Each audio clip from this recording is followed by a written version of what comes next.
We're here today with Don Bruns, the author of 2 popular series of murder mysteries, including St. Bart's Breakdown, The Stuff Dreams Are Made Of, Stuff to Die For, South Beach Shakedown, Barbados Heat, and Jamaica Blue. Plus, you are editor and contributor for A Merry Band of Murderers and a contributor to Death Dines In. Yeah. And we're here today to talk about the newest book, Bahama Burnout. And you've been all over the Caribbean. Why the Bahamas this time?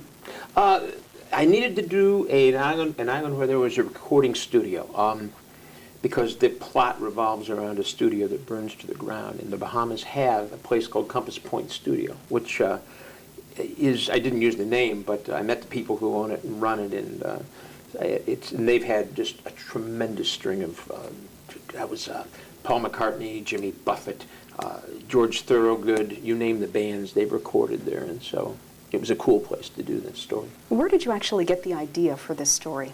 You know, usually I make them up, or I pull them out of the newspaper or whatever, but this one was the first time. I was out in a social group about 1.5 years ago, and I'm talking to a guy who knows that I write Caribbean music mysteries. And he says, he's a sound engineer for RCA. He had been in a past life. And he said, you know the story about, and he mentioned the studio in Telluride, Colorado. I said, no, what? I usually don't. I've got so many ideas, I don't need other people's ideas for stories. And he says, well, he says it was where the Eagles and America and all the groups in the 70s did their hit records. And he said it was the most popular studio in the country. Everybody wanted to record there because when you recorded there, you had a hit. And he said, it burned to the ground under very mysterious circumstances. And he said, so they rebuilt it. I said, yeah. And he says, well, he says, all of a sudden they're going in and sessions have disappeared. In other words, whole hours and hours of tape have just been erased. And things have fallen from the wall and they crash on the floor in the brand new studio. And I said, so what did they find out? What happened? And he says, I don't know. And I said, well, you can't leave me halfway through this story. I want to know, was there a ghost? Was it somebody, a disgruntled employee? Was it a musician who got mad and that he didn't have a hit? And he said, Don, I don't know. He says, you're a writer, make up the ending. So I thought, that's a great thing. So I did, but I moved it to the Bahamas because who wants to be in Telluride, Colorado in the middle of winter? I didn't. So that's how the story came about. Now, your hero is Mick Seaver, the Rolling Stone journalist. Yeah. How does he get involved?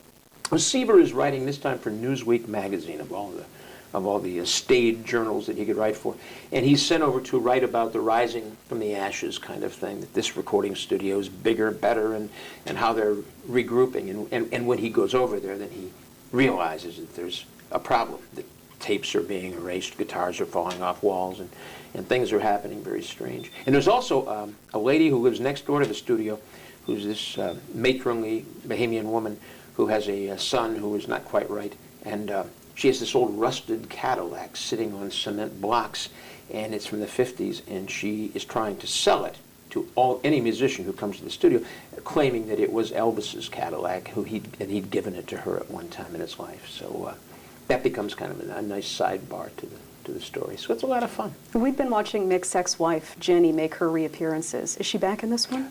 No, she's not. I think, I've written 3 books since then. I think Seaver calls her on the phone a couple times, but I think that's it.